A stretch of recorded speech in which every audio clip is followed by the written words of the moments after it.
Hey everybody, Sal Capaccio here, WGR Sports Radio 550, Bill's sideline reporter, inviting you to do what I do every Wednesday and Friday night. That's check out 30 Minutes Live with CDP, coming at you from Ontario, right on your Facebook, Twitter, and YouTube channels. You can check it out every Wednesday and Friday night, just like I do. 30 Minutes Live with CDP. Hey, good afternoon, everybody. Welcome to Live with CDP on this Tuesday, November 23rd. And I'm looking forward to my latest podcast today.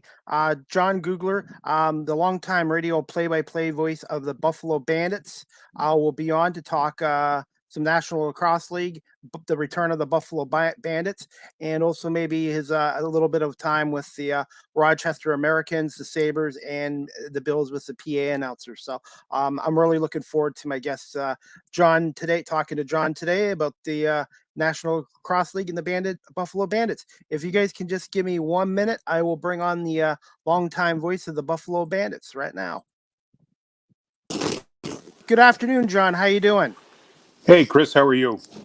Good. Again, can you hear me okay? I can hear you loud and clear. That's great. Hear me? Yep. Perfect. That's great. Yeah. Congratulations to your podcast. Thank you, John. You're welcome. I'm really hoping to get an opportunity in radio from my podcast and through my volunteer work with Rogers TV as a camera operator, and I just have to keep working hard at this. Sure enough, that's what it's all about. Yeah, I just finally found my passion 2 years ago, and I'm just lucky we have this technology now that I can do these shows at home with great guests like yourself. Yeah, that's great. So, and one of my friends knows you too, Pat Gregor. He's a color analyst for the Halifax Thunderbirds. So yes, he is. He's teaching me about the game right now, and I'm looking forward to going to a game in Hamilton and Buffalo soon. And likewise, I'm really excited to go back to Hamilton. Haven't been there in years. The Sabres played there a preseason game one time, but I'm happy that the Rock found a home in Hamilton. It's a great community, a wonderful building, and I knew they're doing some great things for the future of that structure. And the Rock and the fans in Hamilton I'm sure they'll be endeared for a good handful of years. One question I wanted to ask you, John, quickly. They're in Hamilton, which is about, 45 minutes from Toronto. Do you really think that name will work in Hamilton, or do you think they should go to the Ontario Rock or the Hamilton Rock, or do you think it'll work out fine keeping the Toronto name in Hamilton? I think the Toronto name will work because of the legacy that group has created over the years. Jamie has done a fabulous job, not only with the Rock, but with the National Lacrosse League as well, and has developed so many players that have come from that franchise. Unofficially, with the amount of players that have become general manager and coaches from that franchise, the story that the Rock has to tell, and the fact that the legacy of the Toronto Rock, I think, should remain. Whether it's going to be accepted by the Hamiltonians, if you could call them that, or the Hamiltonites, depending what the proper English is. But I'm sure they will be adhered to it. And, it's one big family. And hopefully the fans will just be satisfied with the name, the Toronto Rock. I don't think that they should go back to the Ontario Raiders or whatever they were called back then. But, yeah, Chris, stay with the Toronto Rock. And they're in a great building and a good community. And people from all over. Not only Hamilton, but the people from the Toronto metropolitan area will be coming down the queue to go to the games. It's going to be so nice to be able to go to Hamilton to a game, because it's a lot easier to go to Hamilton than into Toronto. And then also with the border restrictions being loosened, I'll be able to finally go to my first ever Bandits game in Buffalo that I was supposed to go to. Yeah. We'll definitely leave you a ticket for sure, Chris, if you're coming. Definitely, because I was about to go against Saskatchewan before the shutdown happened in March 2020. I was supposed to go to a game there, and then it got shut down. But I'm still excited to talk to you and Pat and keep learning about the sport, because, like I said, I've always been into the four sports, but you know what? Lacrosse is something now I'm really taking an interest in. Oh yeah, it's a great sport. So I was going to say, right now the league has 14 teams? Yes. 14 teams. Going on 15 next year will be Vegas coming into the league. So 14 right now. And then I think that through the commissioner and the expansion group would like to have 16. And certainly, according to Nick a couple of years ago, would like to take it all the way to 32, but that will be in years. But it's been a growing process. It's been a point where, you gain a couple of them, you lose a couple. You gain a couple and lose a couple. The game today, the way it's developed, through the players themselves, the way they represent this box game, there's nowhere where to go except up in the NLL, and that means expansion will be fitting in quite nicely. Dallas-Fort Worth comes into play this year, which makes the 14th team, and the Panthers are doing a great job down there. I know that they've got a great box lacrosse community down in the area of Texas and Dallas and Fort Worth, and they will build quite a following in Dickies Arena, and it will be a welcome franchise in the NLL as the talent expands, and certainly this game expands across the plateau of the United States and Canada. I was going to say, have they have a name for the Las Vegas franchise yet, or are they still taking up names for that franchise? I don't think there is a name yet, but don't quote me on that, Chris. I don't know. I just know that it's the lacrosse franchise that will play in Vegas, and I'm sure they'll come up with it. Maybe somebody will chime in and say, well, this is the name that they're considering or the contest that they're having, but I haven't seen a name yet. I know the Albany Fire Wolves will be in action this year, and they came from the Mohegan Sun, the New England Black Wolves, and they moved from the Mohegan Sun down to Albany, which is a great lacrosse community with the development and the enhancement of the great players at the University of Albany, and the lacrosse game itself in that area, as well as the box game being expanded now with the Albany Fire Wolves. So that'll be a welcome addition to that Times Union building. I was going to say, as for expansion, John, you've been with the league a long time. Do you feel Detroit could support a lacrosse team again? And they do have the arena at Little Caesars Arena. I was just thinking, would bringing back the Detroit Turtles be feasible in the future for the league? I don't see any reason why not, Chris. That's where Steve Donner and George Bergance from the Buffalo Sabres organization went back in the 90s, the earlier 90s, to find out how the game itself was growing back then at what they originally called the MILL, Major Indoor Lacrosse League. But they used Detroit as kind of a platform of Detroit's success and the excitability of the game. And when those two individuals were looking from the Buffalo Sabres side of the fence to fulfill more dates within the new arena, that's where they really went to and did their homework on, and the success that Detroit had.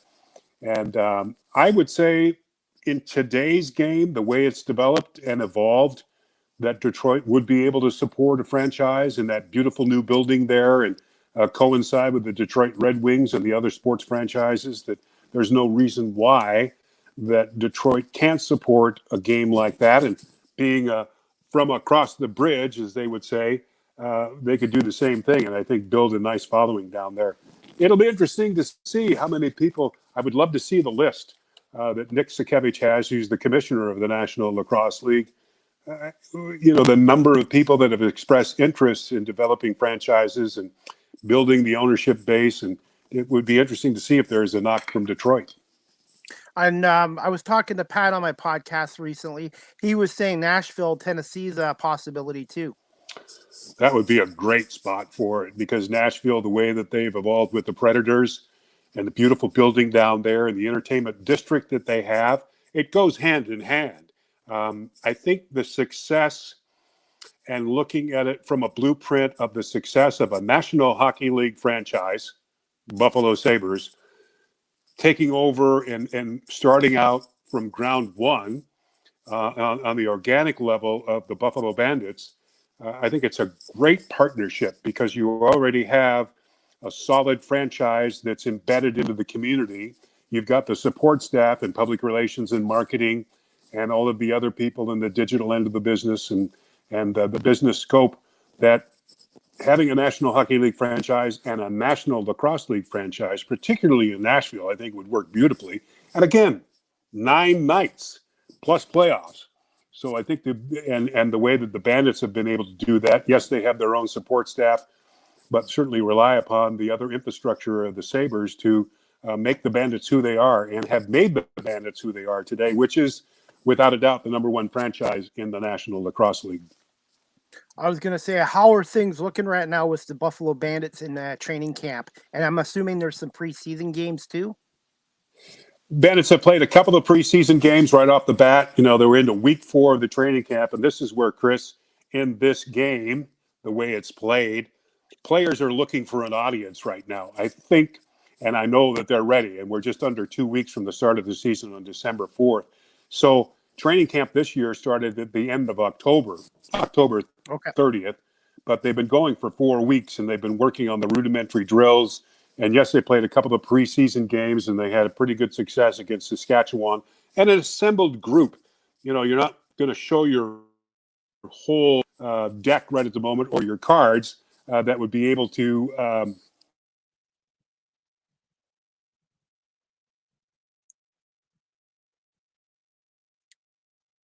I think John just froze up for a second. With the new players that have been.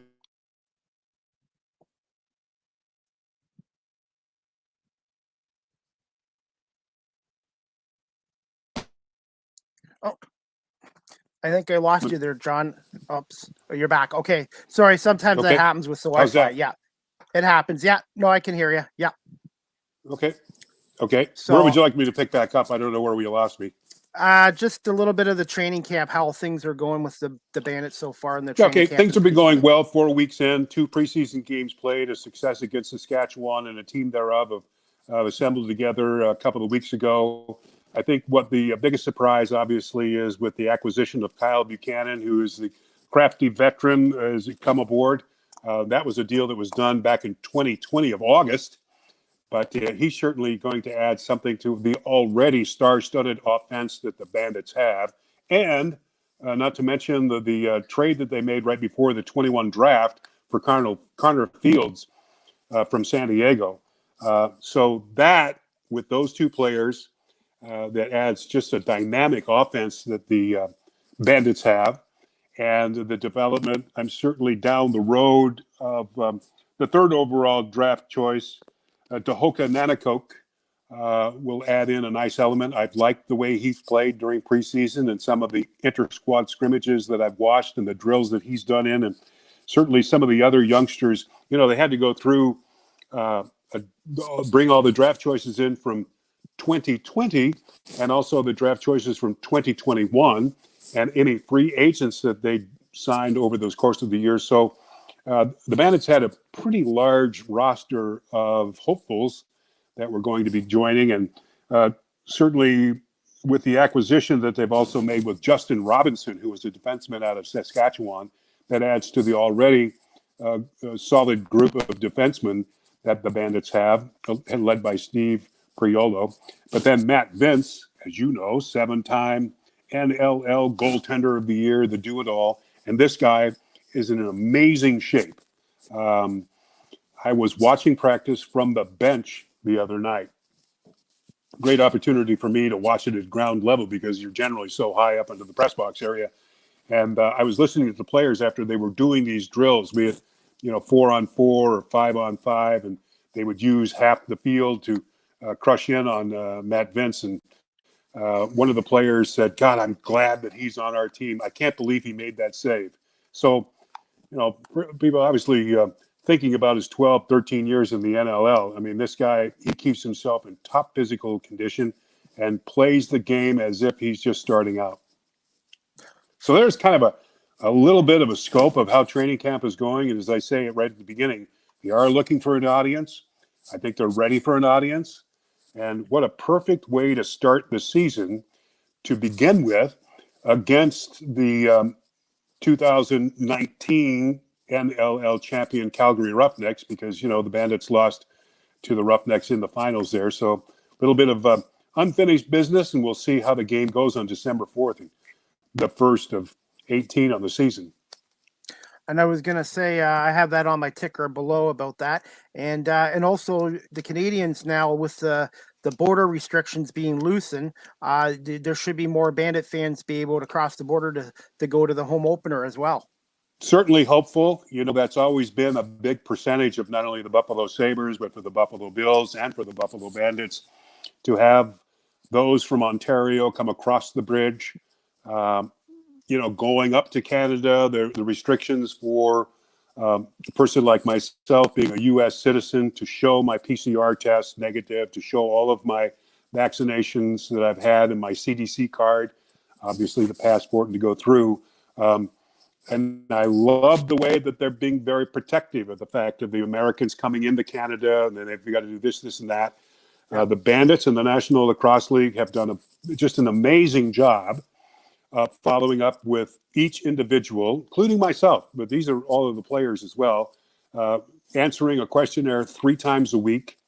And even at the Toronto Rock Athletic Facility, you have to fill out a digital form before you walk through the door to identify if you're not feeling well. Have you been around somebody with COVID? Have you experienced any pains, this, that, or the other thing? So they're being close, and they have to be. Because we're in a league that everybody's kind of got day jobs. I know that the league doesn't want to talk about that, but everybody works, and so they work in a different environment. Unlike the National Hockey League or the NBA or the National Football League, that they have these guys kind of under an umbrella and protected. These guys got to go out and work in an environment. So the NLL, the Buffalo Sabres, and every team in the league is doing just an amazing job of keeping track of everyone. Tests are done when they come into the building. To get your, again, going over to Canada to get your PCR test. And I hope this will subside a little bit. Western New York is going through a little bit of a surge, and they're back in with a mandatory mask scale here in the Buffalo area. I was just going to ask you. And, we'll see how that goes if everybody follows the rules and regulations. And for God's sake, for those that have not been vaccinated, please get vaccinated. And, not because it's your feeling, but because you're protecting someone else. And, you get into an arena environment and, that's the way it's going to be on December 4th. Everybody's got to wear a mask. Everybody has to be vaccinated. That's just the rules of the. And again, the Canadian border has been working, and the U.S. border. Hopefully, some of the things will drop down even further, and we can get through this together, Chris. You just answered my one question about the mask, which I'm still wearing here at work and at the Guelph Storm games too. One other thing, are the fans going to have to show proof of double vaccination to get into the KeyBank Center for the Bandits and the Sabres right now? Yes. Okay. Yes. Okay. That's been right from the get-go, right back way when the double, the vaccination cards have to be shown. That's the way it works at the Bills games as well.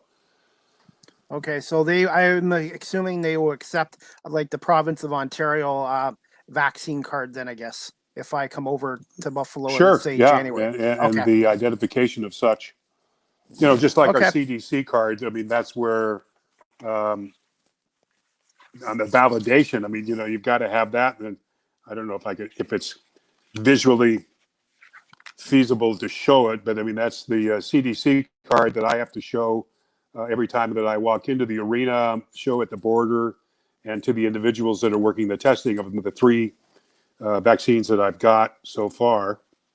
Hopefully it'll be the last, but Doug, you never know, Chris. Totally agree. I was going to say things are so much better than they were even 6 months ago or a year ago. And I'm just so glad the Ontario Hockey League's back, and I'm back with Rogers TV and being able to go to sporting events again and being around players, fans, and just being around people. It's kind of nice as well. Yeah, it's great, isn't it? Yes, and I miss really coming to Buffalo. Forward to it. Yeah, really and I haven't forward to it. It's been a long 19 months. Oh, I totally agree. The last time I was in Buffalo was February 5th, 2020, and then all hell broke loose, and it's been almost 2 years since I've been over, and it's like really looking.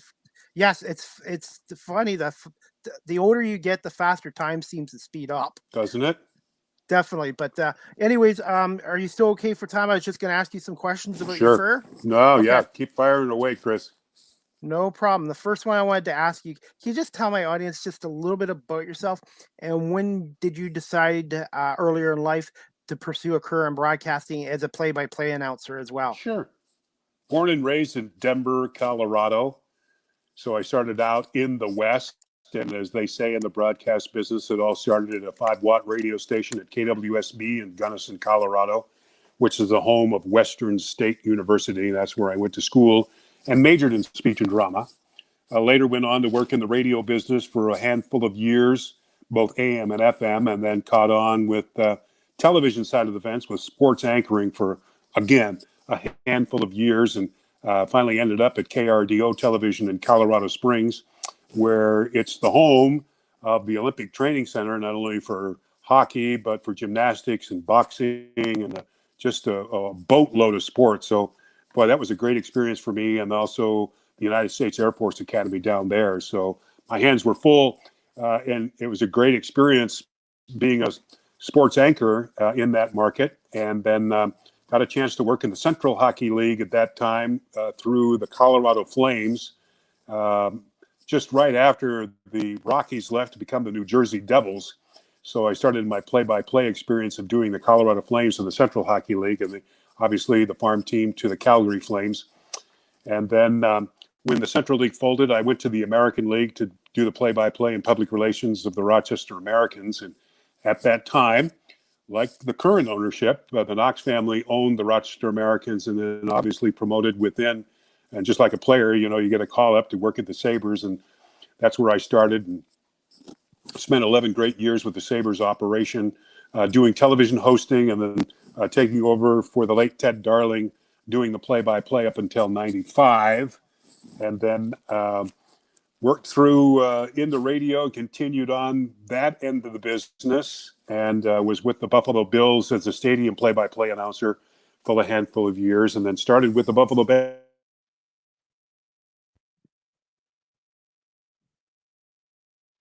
Oops, I think John froze up there for a sec. Just bear with us, guys. Okay, I was going to say, ironically, my first Buffalo Bills game, I'm not sure if you were doing the PA at that time, September 26, 1997, Bills and Colts, and the Colts were up 26-0 at halftime, and the Bills came back and won that game in the second half. Yeah, I think it was, probably there. I can't remember what year I started back with them.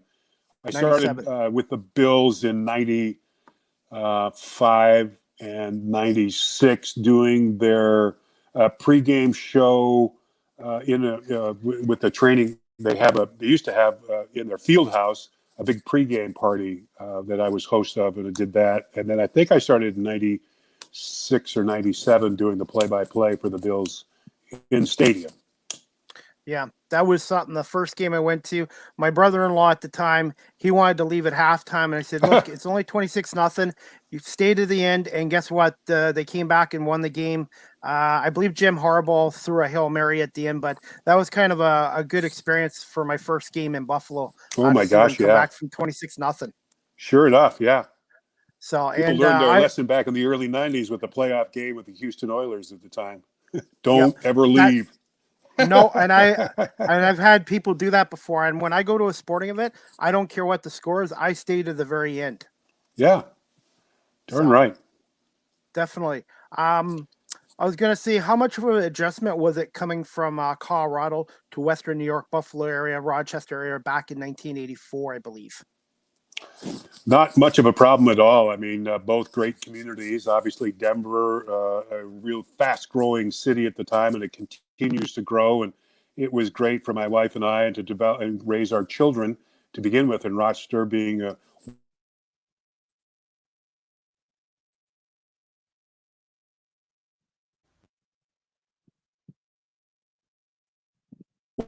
same. Okay. I was going to say. Am I getting it? Are you hearing me okay? You just froze just for a second. It sometimes does happen on the internet. So, and I'm learning that too, John, by the way, even with the podcast, sometimes things happen that you don't count on, even with the podcast, like in TV and radio as well. So, yeah. Both Rochester and Buffalo communities have been great. And we raised all our children not only Rochester, but Buffalo primarily. And we still live today just outside of Buffalo in East Aurora, New York. So it's a great community. Although this summer we did live back in Colorado for 5 months. We worked at the Three Rivers Resort, both my wife and I, on a work camp program, which we really enjoyed. I'm gonna have to visit Colorado someday, but I know your area in Western New York, Buffalo. I before the pandemic, I was coming over once a month to Amherst, Niagara Falls, Buffalo, and it's a really nice area, and I can see why a lot of former athletes and current athletes like to live in the area. Oh my gosh, yeah. No, it's a the development of Bandit Land, I think, speaks for itself with respect to the great, loyal sport fans that we have here in this area. Not, also Buffalo, but the outlying areas as well. We have to speak for all the communities that have a big draw for not only the Buffalo Bills, but for the Buffalo Sabres and for the Bandits. I mean, we, the Bandits, are always the leaders in attendance. I know that there's back and forth with Colorado or the other franchises that have been doing really well. But the loyal fans of Buffalo and the Bandit Land, as they call it now, just incredible. And I was going to say, I'm assuming, are they going to be able to be at full capacity for the home opener? Yes. Okay, that'd be great. Yeah, full pull. Okay. One thing I wanted to ask you also about the Sabres. This one question I wanted to ask you: what was it like to follow in the footsteps of the late Ted Darling? I guess he was having health issues when you took over. What was that like, taking over for a legend like Ted? I think the transition, Chris, was good. Anytime you follow a legend like Ted, of Vin Scully, anybody that's been in the operation for over a handful of years, 20, 30, 40, 50, you're following a legend. And I was doing the same thing. I was fortunate to be the intermission host for so long before I took over the play-by-play duties. So I knew Ted, I knew Mike Robitaille and Jim Lorenz and Larry Playfair and Rick Jenrette. So it wasn't like I was coming in cold. Anytime you take over for a legend, you can't follow their footsteps. You can't emulate them. You can't try to win people over. In the business of sports broadcasting, 50% of the people are going to like you, and 50% of the people are not going to like you. That's just the way it is. Whether you call the game differently, whether you carry an accent or a dialect that's uncomfortable, the key to a successful play-by-play person is to make sure that you're calling what you see on the playing field as exciting as possible within repetition of your voice streams. And I say the timbre, and I teach my students this when I'm involved over at Canisius College in the teaching broadcasting, is you have to find the timbre in your voice. You have to carry a level of excitability, but not over the top, and always remain on edge so you keep that listener or viewer interested. And I tried to do that during the era that I did play-by-play with Ted, and when Ted was gone. And, I thought I was doing a good job, but as you know, in this business, there's only a few that make it, and that retain their positions over the years. And just sometimes management wants to make a change. And unfortunately, losing my play-by-play position in 1995 with the Sabres was devastating for me, I would say. I don't think I'm over it yet, but, that's been 26, 27 years ago. I'm happy that Rick was able to make a transition from radio to do television and to do both, which he has been doing over the course of his years now. This is his final season, but still simulcasts the game as a radio broadcaster and a television broadcaster. And he's just done a fabulous job and has carried on his legacy and certainly a legend now. So at that time, it was difficult for me to take over for Ted and, for the fans to try to get a feel for who you are and how you did the game. And I know that they were saying when Vin Scully retired that the guy that was going to replace him certainly couldn't replace him, but it would take anywhere from 10 to 15 years for people to feel comfortable in order to have the guy, whether it's John Gurtler or Ted Darling or Rick Jenrette or anybody else that does the play-by-play, to come into your living room and to broadcast the game and to be a total type of professional that delivers the product as he sees it, to call the certain game to a level of excitability, but never to forget the rudiments.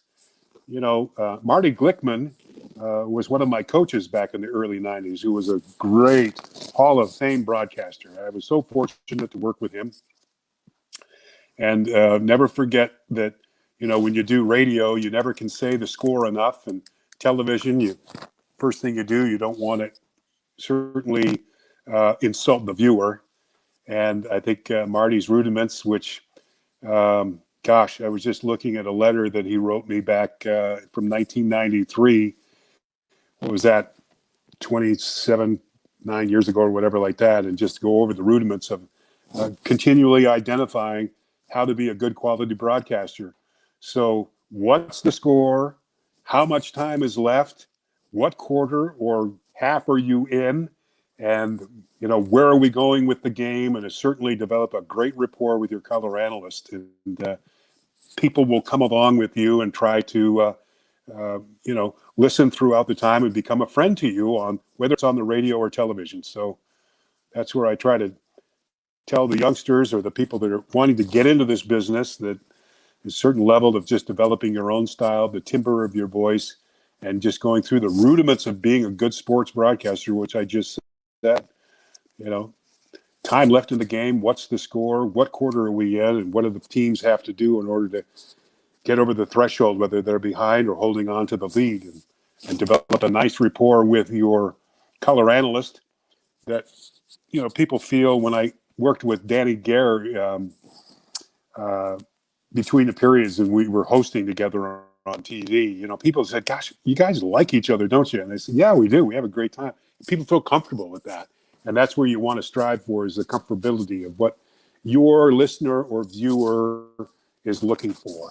And, as we're developing this game in the National Lacrosse League, I think, we've got a lot of young play-by-play guys and color analysts that they're doing a great job. They're coming along strong. So I'm happy to be a part of the corral of the NLL and the games that we're doing today.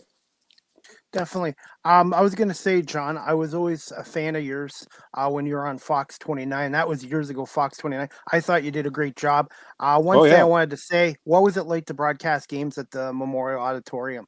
Unbelievable. There's actually 3 locations. One was the Odd, because where they had the broadcast vantage point at that time, and for several years that I did the play-by-play, we were actually in a camera turret, which was down over the row of the oranges. So you had to walk down the oranges, and remember, and many people will, how steep the oranges were. Because remember now, when they raised the roof of the building, that's when they put those seats in. Certainly they can't do that these days. But we had to go all the way down to the last row of the oranges, go over the railing, and then down into a turret, and you were literally over the game, where we did it from Memorial Auditorium. That was just so exciting to be a part of, and having the fans in the back with you. You couldn't hear them or see them, but you knew that they were all there from the oranges. So calling the game from there was just an amazing piece of time and a great opportunity. The other arena, which had similar, in fact, was the Boston Garden, the old Boston Garden, where, the building at that time was built originally for boxing. So your broadcast location was way up into what they call the gallery gods, and you had to go down the steep level of the top part of the arena. It was so steep in Boston, and people know this, but it was so steep in Boston, they had railings across every row. So when you went to your row, you were able to hang on to the railings before you sat in your seat. So, going down to the gallery gods, climbing over the railing into a turret in the gardens, and you literally were just about over the ice. That's how you were, because of the way that the building was built and the loge that they had below. And, the building being built back into the 20s, originally built for boxing, they only had seats available for half price because you only could see half the ice. That's how low the loge was. But over top there, that was great. Before we and move Chicago on to Stadium. Chicago Stadium. Okay. Oh, my gosh. That was the best. You know what I'm going to do here because I'm running low of my technology and the battery. I'm going to have to plug my battery in here. So that means I'm going to have to go into a different voice. I don't want to lose you, Chris. Hang on. Okay, no problem. No problem. And while you're Sorry doing about that, I'll just... the difficulties. No, it's okay. No worries. No worries. No worries. People, everybody that's watching this, you can check out their website, bandits.com. That was going to be my next question for you, John. I'm learning to ad-lib too. Yep. Besides Buffalo and Boston and Chicago, what was your favorite NHL arena to call a game from?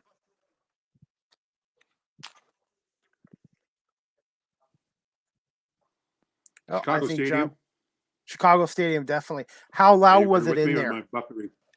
I can't see it, but I can hear you fine. Unbelievably loud. That's okay. Sorry about this. I know we're here we are. No, I see you now. No worries. Was, without doubt.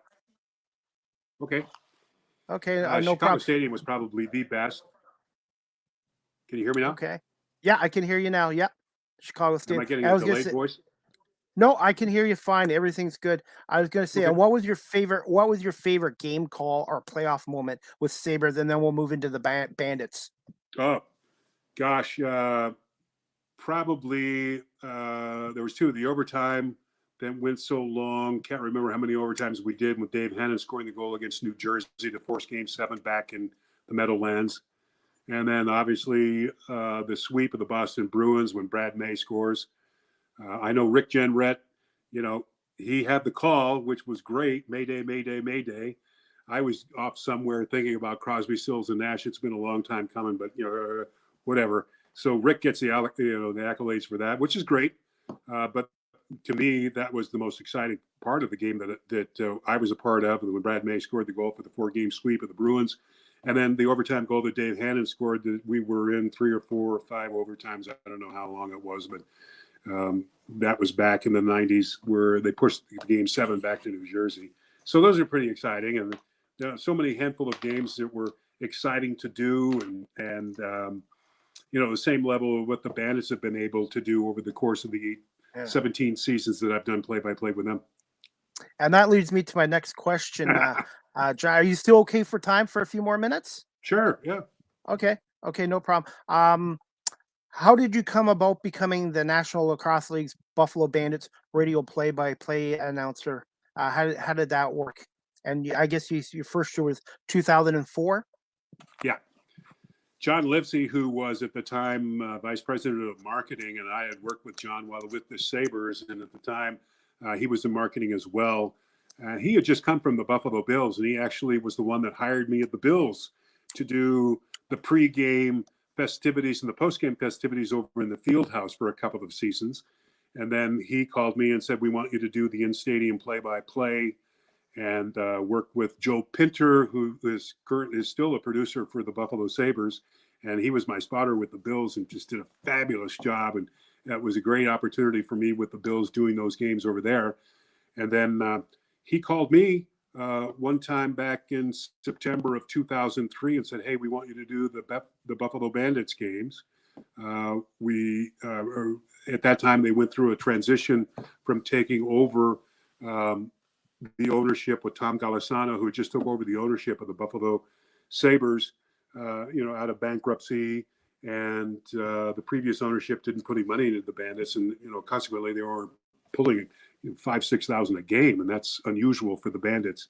So with the new ownership coming over, they wanted to put more money into the marketing and expose the game even further, and it was coming along great.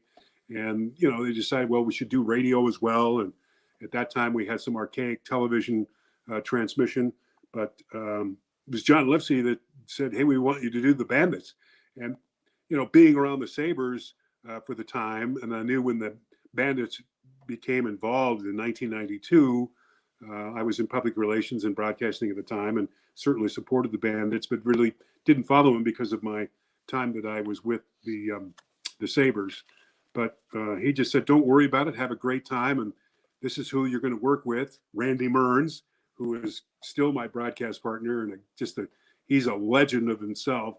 Probably one of the most exciting guys to work with as a color analyst, and a great coach, Canadian Lacrosse Hall of Famer, Team Canada coach, and currently the head coach of the St. Bonaventure University Bonnies, which is a new D1 program of all of 2 or 3 years old. So, gosh, I told Livesey at the time, I'm all in. I don't really know the ins and outs of the game, and I'm still quite a student of the game itself. And Randy's helped me out over the course of years, just being such an excellent color analyst and knowing the box game the way he does, and growing through the evolution of the game that I've seen change so dramatically from the time I started to today. And it's such a good product. It's so exciting. And I think the relationship now that we have with TSN and the relationship that we have with ESPN and the delivery of games on a platform where people will what I've called, Chris, is the easeability of getting to the game. Sure, you got to go to a National Lacrosse League game in person, and there's nothing like Banditland. There is nothing like being at the game in Banditland, or for that matter, in Hamilton with the Toronto Rock or the Albany Fire Wolves or the Georgia Swarm or anybody, the Colorado Mammoth, all the way across the line into the prairies of the Saskatchewan Rush, to the Calgary Roughnecks, to the San Diego Seals. You know what I'm talking about? There's a great game. But television is going to, being on these new platforms that we're going to be on this year, is going to be great, because on TSN, you're going to have 20 games. You're going to have a game of the week. And for all the Canadian teams, it'll have that great coverage. And the platform that TSN has them on, and the development of what they're going to do with the 20 games, and then the digital aspect. And then 10 linear games on ESPN, which includes ESPN News, ESPNU, and ESPN2. But here's the deal. And hopefully it works out. I'm sure it does, because I've been on ESPN Plus now for a couple of months. And it's just so great to go to ESPN, and you just, you have your favorite leagues and you have your favorite teams, and then you come up to it and all you got to do is push a button and there's the game. Wow. That's the easeability of the game. And for people to who might be scrolling across saying, well, what's on television tonight? And they'll see, well, here's the National Hockey League games, here's the NBA games, here's the NFL games, here's some other games that are being played. And then, they see the National Lacrosse League game. And then what's this? And they push it. I mean, those are the new development of the player, the team, the people. And I think that's going to be the exciting about it. But again, back to my original statement, the easeability now that this game has to be exposed on these platforms, on ESPN and TSN, man, that's just going to be beautiful. And however they carry the games, I know that the league will be producing some of the games, and they've got a good talent squad that's coming in to do those. And then similar factor, what the NHL does now on ESPN Plus, so they'll just pick up the home broadcasts and people can watch those. And, it's going to take it to a different level. And that's where I think the game in itself, the way it's changed, Chris, over the course of the handful of years, it's more athletic, it's more exciting, scoring, hitting. It's got everything that people look for in terms of basketball plays, in terms of hockey plays, in terms of football hitting, and the toughness of it. And remember, you've only got a period of millisecond in order to the way the game changes and the amount of goals that are being scored. I think the average now is 24 to 26 goals being scored a game. So wow. It's not without the excitement from that. And, you'll have games that have been 13-10 finals. So you see the home team scores and the visiting team scores too. And I'm rambling here a little bit, but the other day I was sitting behind Matt Vince because the Bandits were in Buffalo at KeyBank Center to have training camp just that week, and they're back up in the Toronto Rock Athletic Center for the next slew of practices. But I was just watching Matt Vince, and I was sitting in the first row, and I was just right behind him and looking at like, one, how does he do it? Two, the velocity and speed of the game, the speed of the ball is just amazing. It's a blink of an eyelash. And, Yeah, you're gonna get scored on. That's just the way it is. But I'm amazed to see how those guys and the agility that they have and the athleticism that they have. One, the way they shoot the ball, but two, the way the goaltenders can make the save. It's pretty amazing. I was going to ask you, John, since you've been doing it since 2004, do you find the speed of the game has gone up too? Like these guys, the speed of it has gone up just like the NHL? Dramatically. The athleticism these talented guys have now, not only in field, but in box as well. So you're getting a crossover. You're getting guys that are learning the field game and guys that are from the field game learning the box game. And it's bringing a whole group of athleticism in together. And, the Bandits this year, and I've marveled at this over the course of the last couple of years, they've come to camp in shape. They're ready to go. They've gone through weight training programs. They've gone through speed programs, agility, performance tests, and everything. And this game has returned so fast. And the transition now that teams employ, the game is getting very systematic. And you'll have the offense run out and you've got the defense that runs back in, or the vice versa. So you've got a whole group of players, whereas in the older game, you just played on the floor back and forth. You played offense and defense, and then you went off on a shift. But now everybody's specialized. So you've got your forwards who are incredibly talented, guys like Dane Smith, the great Dane, Josh Byrne, Chris Cloutier. The list goes on, from Connor Fields to Kyle Buchanan to Dakota, who, the guys will be coming along. The speed that they have, the agility that they have in order to complete the passing and rotation of the game the way it's played today, and then to make a transition out of their own zone and up the floor. And guys specialize in this now, where you're a transition player in your speed, and then the front door opens up and the offensive players come out and they get set and run the game. And then when they lose the ball or the ball is intercepted by the defense, and they make a quick transition, and then it's your job, either from a forward responsibility to get back as fast as you can, or make a good transition from midfield right to the bench so the defensive specialists can get out there. So, yeah, it's changed dramatically in the 18 years that I've covered the game. The speed of the game, it just never ceases to amaze me, the way that they've been able to come up and down the floor and do what they do. I was going to say, do you remember your first Bandits game on radio, and how much of a help was Randy in your first broadcast on the radio? Chris, the comfort factor, I think, was right there. And I hadn't really had much time to be with Randy before the first game. And the carrier of the game at that time was relatively light. So I think we went as far as a parking lot in West Seneca. So the signal wasn't that good. And but we went through our own growing pains, and we did that. But to have Randy there with me the first game and to carry me through, to call the game as I saw it and learning as I was going along, what a great tutor he was for me, to carry through on certain aspects of, the stoppage in play because of technical fouls, the stoppage in play because of the over and backs, just like basketball, to certain penalties that were being called, and certain nuances of the game that I really didn't understand back then, that Randy helped me with, to carry over. He became a good bridge in the point of explaining it to listeners over the radio, because that's what we did primarily right at the beginning, before we got into the television distribution or the video distribution of the game and strictly radio. Now, I do the same thing on the road, where I call the radio call. I'm not with television when I'm on the road. I just do a strict radio call.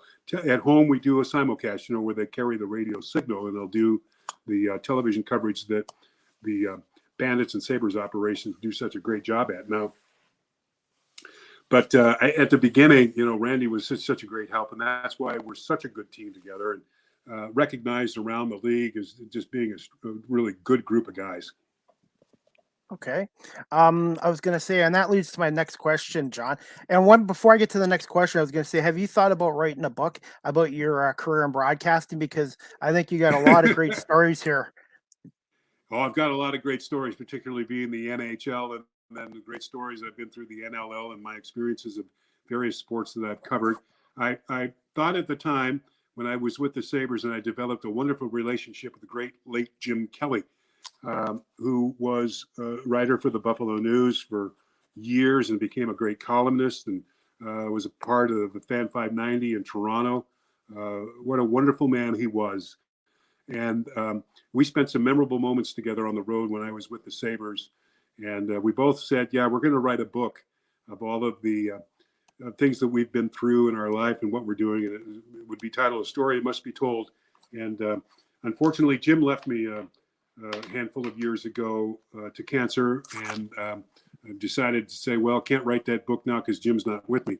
But yeah, it would be fun to do that and to step back and to do a diary type of effect of the ins and outs that I've had in my broadcast career.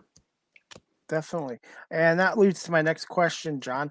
What is your most memorable radio call of a Buffalo Bandits game so far, and the top 5 Bandits you've seen over the years? Gosh, it has to start with John Tavares, and I can't remember what year it was, but it was an overtime. We were playing in Boston because we were against the Boston Blazers.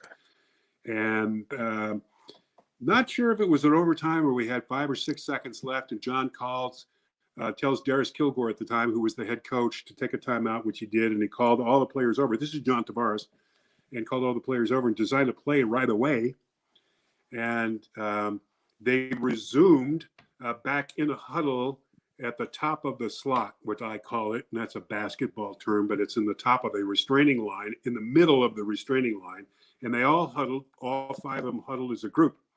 And then the referee gave the signal that the play was underway because they said, okay, we're ready to go. But they all huddled together, and then they dispersed. They all went different directions into the offensive zone.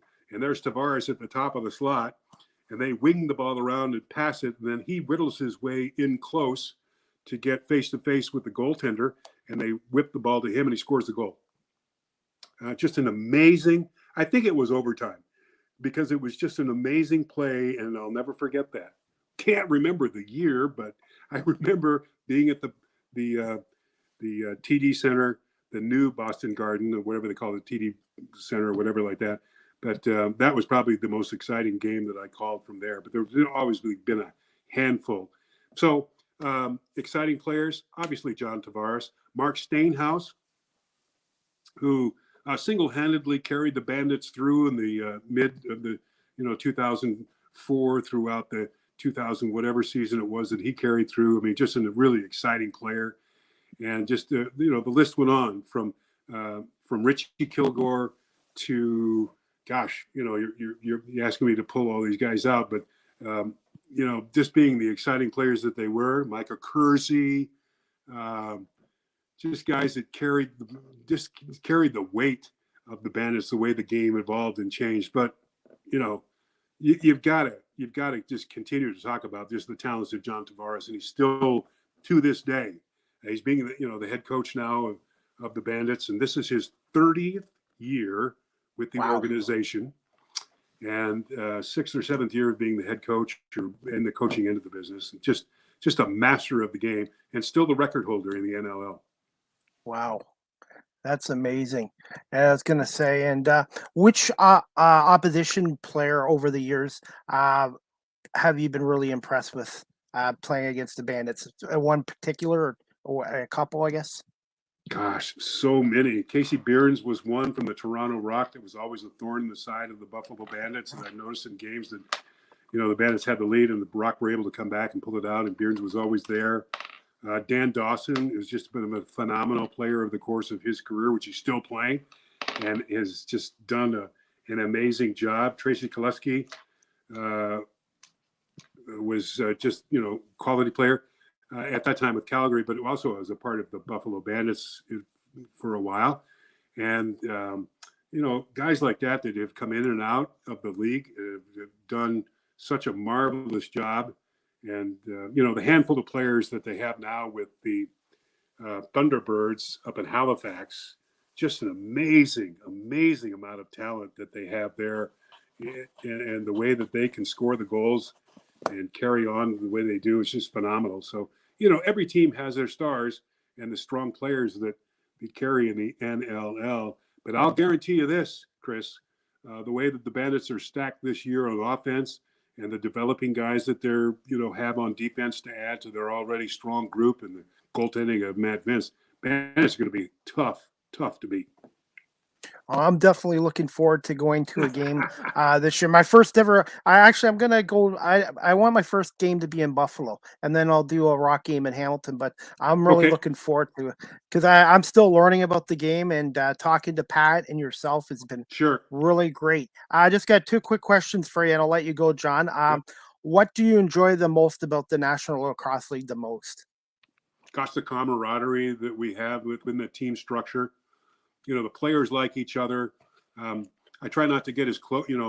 Familiarity breeds contempt, so you don't want to get too close to the players. But I just love their camaraderie that they have and the friendships that they've developed within each other, and how nice they are to guys like me. And the operation, the way that Scott Loeffler, who's the director of lacrosse operations, and Dan Ristine, and everybody that's involved in the operation, and just the friendships, and you feel so welcome. Steve Dietrich, who's the general manager, I mean, you feel like you're a part of the team, you're not the enemy, and you're welcome at practice, and you can ask questions at any time. They're always available for interviews. Everybody at the drop of a dime say, John, you got a couple of minutes speaking for Tavares? Sure. Steve, do you have a couple of minutes? Or the coaching staff, any of the players at the time. It's just, it's such a great feeling to be a part of a team like this, and to be over the course of the 17 seasons that I've been involved with them, just from the operation standpoint, the way that they operate the Bandits through the Pagula Sports and Entertainment Group, and the support that they get, and the people that are involved from that infrastructure to the Bandits infrastructure. I mean, it's a great operation. But you'll talk to anybody, and anybody in the National Lacrosse League, any team, that will say just the close relationships that they've developed with people within the team structure. It means so much. And you are a family, and you're on a different level, Chris. There's no question about it. This isn't the National Hockey League. It's not the NBA. It's not the NHL. Or what did I say? The NFL. This is a sport that requires just such dedication and time and effort, and it's kind of on your own. Where as I always say to the young broadcast students, find something that you really, really want to do, so you'll never have to work another day in your life. Common, because you love what you do so much that it's not work, and it's always a part of developing the great community that you're a part with, and then you representing an organization that goes out in the community, and you're respected as well. So, that's a great part about being with the Bandits. And, every player will tell you with any team, either grew up watching the Bandits, coming to the games from Canada, or coming from the area where they live to watch the Bandits. And then, unfortunately, a lot of players that play against the Bandits at home in Bandit land, they have a tough time because it's such a tough arena to play into.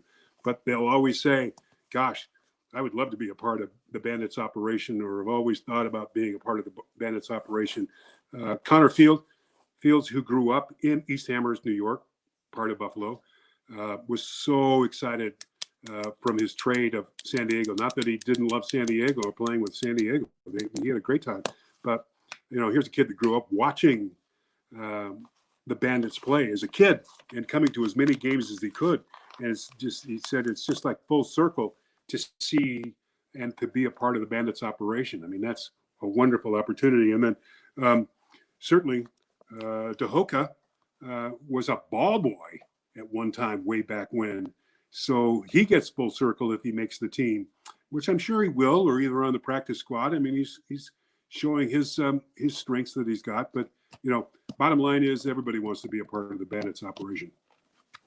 And like I said, I'm looking forward to going to my first game very soon. And I was going to say, John, also, everyone has been great coming on my podcast, but especially the Buffalo market. I've had guys from the WGR come on, all the big guys there, John Murphy, yourself. And to me, when I cross the border, Western New York, Buffalo feels like my second home, because everyone, especially from your industry in the Buffalo area, has been so great with me. Good. Well, I'll tell you what, here's an invitation. One, when we're in Hamilton, which I only think we played once this year in Hamilton. Amazingly enough, we only played 2 Canadian teams this year in Canada. Wow. One that Thunderbirds, and the other one, the Rock. So I'll have you up on the broadcast in Hamilton because it's close range for you. And then anytime you want to come to a game in Buffalo, just let me know and we'll set you up with some tickets. Okay, that'd be great because, like I said, I'm really looking forward to that. I'm excited. I'm still learning about it every day, and like I said, I just have one last question for you, John, and we'll let you go. Yep. And this question I do with all my guests too. Any advice for those looking to pursue a career in broadcasting, TV, radio, play-by-play, and where can my audience find you again on social media and on the radio with Randy? Well, this year on the radio, we're on the Bet 1520, which we've always been. They changed the name from ESPN. Okay. It's called the Bet 1520 AM. It's a 50,000 watt station, so I think they can pick us up in 9 states. I don't know how the signal is over in Canada, but obviously, the home games will be on ESPN Plus. And comments with respect to learning this business: 1, make sure you have a second job in mind. 2, continue on pursuing your dream as a play-by-play broadcaster, and that means going to a game, sitting in the stands. It might be a junior basketball game or a junior hockey game or something that you can sit alone with a hand recorder and call the game. The more you get the opportunity to call the game and the rudiments that you could do in a handset, to listen to it and do it repetitively. That's what I call woodshedding.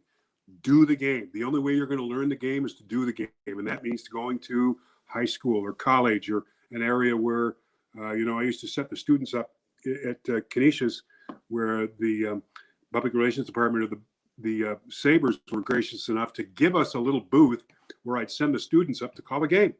Learn the game, learn the players, learn what you can with respect to all of the ins and outs. Don't become involved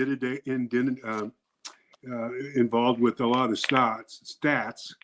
You have to be a stat person. You can see the stats and learn a little bit about that, but you'll just kind of get overwhelmed with the amount of information that's available out today. But more importantly, develop your voice, the cadence of your voice, the way you have and a natural ability. Find the tenor of your voice and the scale. Sometimes when you see that on your VR meter, whether you're going too high or you're overmodulating, the excitability of the game, never want to be over the top, but more is developing your own persona. Who am I in the terms of a young broadcaster, or like yourself being a broadcaster, wanting to be a broadcaster, and the development of who you are within, not wanting to become somebody or emulate somebody else. I tried to do it right at the beginning of my hockey career to sound like Dan Kelly of the St. Louis Blues, because I grew up listening to KMOX because of their high frequency station that they had in Denver, that I could listen to the St. Louis Blues games on KMOX. So I became infatuated with Dan Kelly, the way he called the game. But you don't want to do that. You certainly want to develop your own style, your own knowledge within the game, and do as many games as you can. And that means carving out some time. As you say, you're working with the Guelph Otters, or you're working in the OHL. Guelph Storm OHL with Rogers TV as a volunteer. Yeah, but while you're doing that, call the game in your mind. If you're working with the camera, but call the game in your mind. You don't have to call it out loud, but you can call it in your mind the way you're following the game and developing the individuals that you're following. Certainly memorization comes into key, but knowledge of the game and this little parts of innuendo, stats, and this, that, and the other thing sounds good. Again, don't become a statistician. Don't overwhelm me with stats. Too many broadcasters today overwhelm you with one-ups. Who cares? Remember what Marty Glickman said. How much time is left in the game? What's the score? What's the quarter? What does the team need to do either to carry over on the strength that they have of winning the game, or to get back into the game and try to win it? And what's the team feeling like when they're losing? I don't need to know all those other stupid stats that everybody's coming out with. I mean, that's great, but too many broadcasters today are just overwhelming us with statistical information that I don't care about. Some guys like it, some guys don't. That's just my 2 cents worth. Kevin, listen to play-by-play guys. Kevin Harlan, who did the Buffalo Bills game the other day, excellent play caller, and the way his analogies of, when he called that one of the Thomas the ball carrier for Indianapolis, corkscrews his way through the line. I mean, that is a perfect description. And then, and again, he's doing television, so he's not trying to insult the viewer because, they're seeing that, well, it's Thomas, but he has to call Thomas. Or, and again, the level of the type of play-by-play that you want to do. Radio's a different game. You got to paint the picture. You got to tell the story. What's going on in the arena? What's people wearing? What's the temperature outside? What's the temperature inside? What's the feeling out on the floor? Television, you don't want to insult the viewer, but you kind of got to get a cadence of what's going on. And so you do have to kind of do a little bit of a radio call, but it's entirely different in television. So, you got to weigh the weights and measures here. I love radio and the way I love doing play-by-play on radio because you tell the story. You're the one that's in the kitchen. You're the one that's in the workroom. You're the one that's in the garage with the guys changing the oil. Or he's sitting on a sage lounge having a beer and listening to the radio. Or he might be watching the game and listening to on radio if they're synchronized together, if that's okay. But again, and you're talking about the trucker that's out in the middle of the road and he's got the game on. You're calling the game for him. That's what he wants. So that's why it's so exciting for radio to do. And, the levels of broadcast availability, whether it's radio or television, that's where you have to get into. But let me return before I end. Call as many games as you can, whether it's hockey, whether it's basketball, whether it's football, depending on what you want to be, Chris, or anybody out there. If you want to be a play-by-play person in hockey, call as many hockey games as you can. If you want to do football, call as many football games as you can. If you want to be into basketball or any other sport, you got to know the game. But the only way to do it is to call the game. Call it in your handset. Listen back to it. And sooner or later, you're going to have some good stuff. And you might be able to put a demo tape together, say, hey, this is who I am, and this is what I can do. And then, like yourself, and again, as I had mentioned at the beginning of tonight's show, congratulations on your podcast because you're developing your own persona and personality of being a podcast operator and a host and asking questions. And hopefully people from the side of listening and listening to our stream and show tonight that they found something interesting in it. And, you are the ringleader of this show. So, do that as well. And you're doing it. As many podcasts as you're doing, keep doing it, man, because you'll get better and better as you go along. And before you know it, you'll get a couple of sponsors and then, you'll have this, that, and the other, and you'll pick up more of like everybody else is doing. So hopefully that's given that in a nutshell for keeping involved with this business. And, like anything, be prepared for rejection. Be prepared for a lot of no's. Be prepared for losing your job at a moment's notice because it happens, man. And it happens a lot. And remember, there's only a handful of guys that ever make it to a level that the guys are on right now. There's only so many English-speaking jobs and U.S. availabilities to do in the National Hockey League, and those guys stay forever. And that's what they want to do because they've earned the right to do that, and they continue on doing such a great job. And, the corral that they have at CBS and ABC and NBC and HBO and ESPN and all the guys that are there, man, they've worked hard in their career. And, they deserve to be in the position that they're in. And they continue to hone their talents on a regular basis to become even better. And that's what Marty Glickman always told me. He just said, John, you're coming along, you're doing well, you're fighting an uphill battle trying to replace Ted, but we're developing a persona for you that people will feel comfortable. And don't forget about the basics of the game and your personality, which I think is so very important. Again, Chris, some people aren't going to like it and some people are going to really like it, but that's just the way it is if you want to be in this business. Thick skin. I was going to say, John, thank you for the kind words. And I was going to say is a podcast to me is only as good as your guests are. And I've been very fortunate.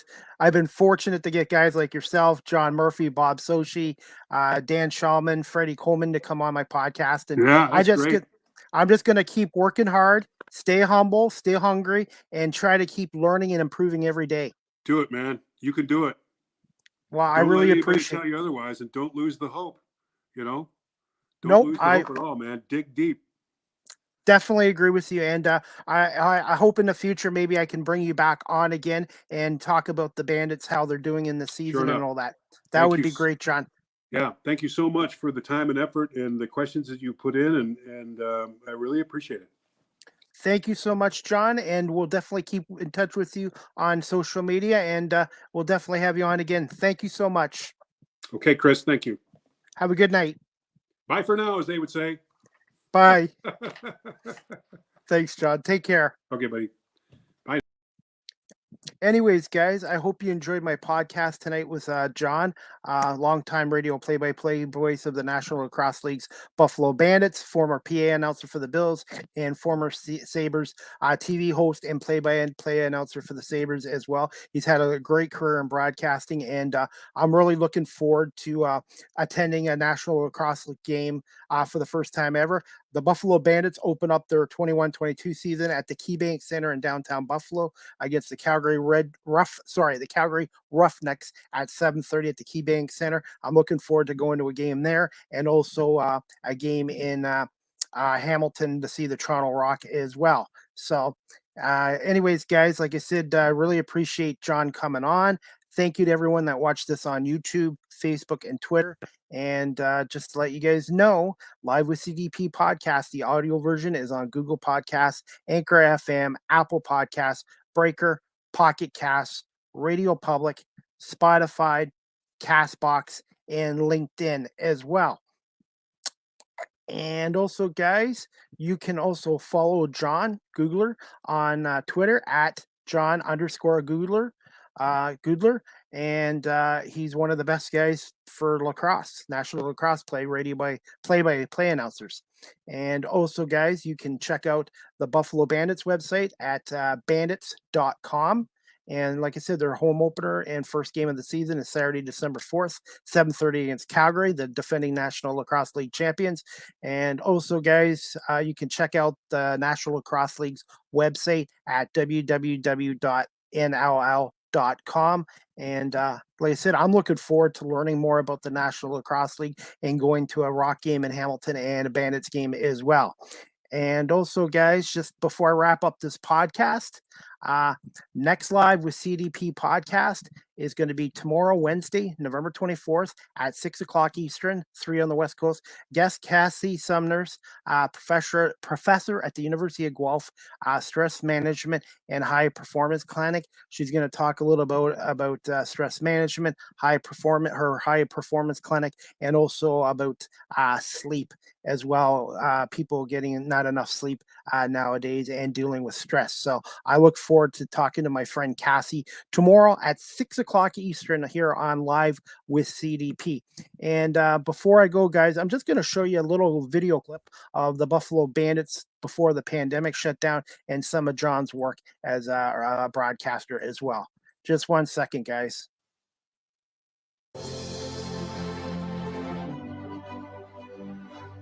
The following is a special presentation of the National Lacrosse League.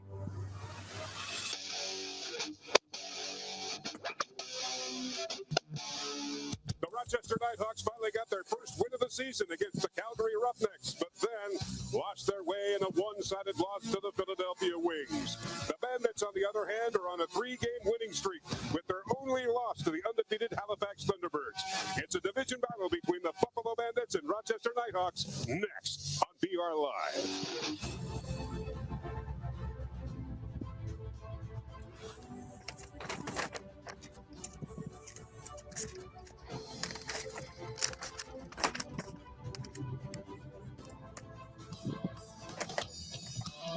Perfect pavement on the Highway 90 here in Buffalo on the way to the KeyBank Center. And yes, it's establishment of a new rivalry with the Rochester Nighthawks and Buffalo Bandits right here at KeyBank. Good evening, everybody, and welcome to our broadcast coverage tonight on BR Live. John Gurtler along with Steve Bermel, and Dave Buchanan is between the benches. Steve has been with us for some 13 years now, covering the National Lacrosse League and the Buffalo Bandits, and will be a part of our broadcast here for the second half of the season. And Steve, now you have been everywhere in this arena from every portal. You've taken a look at the Bandits throughout the number of games they played so far this year. What's your take on this club? They seem to be figuring it out a little bit, John, especially as the schedule has them playing a little more consistently consistently. So as they play week to week, they really seem to be finding their game in all three facets. Speaking about finding their game, Josh Byrne did that at the Mile High City, 5,280 feet above sea level. And the air was thin, and 7 goals went in. What a night for Josh Byrne. Josh Byrne having a career night for himself, also setting pace for a single game record for any player so far this year, scoring 7 goals in one game. He's on pace for 61 goals this year, shooting about 28% on the year, but in the last 3 games, he's shooting almost 50% from the floor. You can't get much better than that. So a solid game for him, including the game-tying goal. Steve, it'll be good news tonight for the Buffalo Bandits. That means more offense, and Fritz Cloutier is back.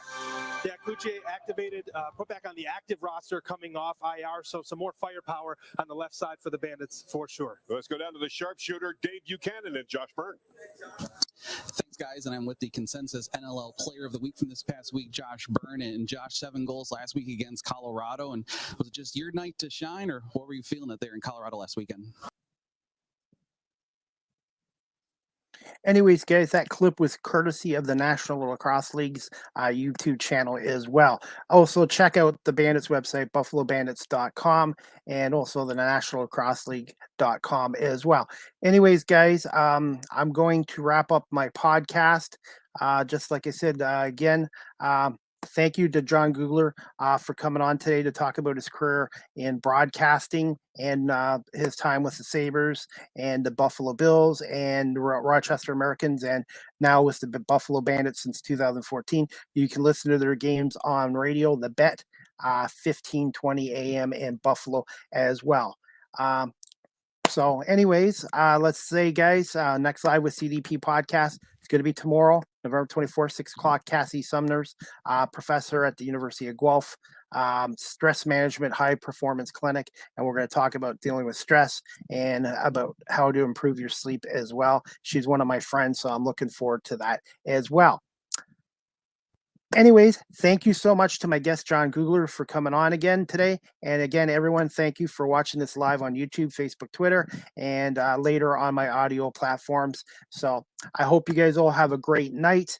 Please check out the National Lacrosse League, NLL.com, or check out BuffaloBandits.com. And I'm looking forward to going to my first lacrosse game this year soon, either in Hamilton and in Buffalo as well. So, all right, guys, I'm going to call it a podcast. We'll see you tomorrow night at 6 o'clock with my guest, Cassie Sumners. And thanks again for watching Live with CDP podcast. Have a good night, guys.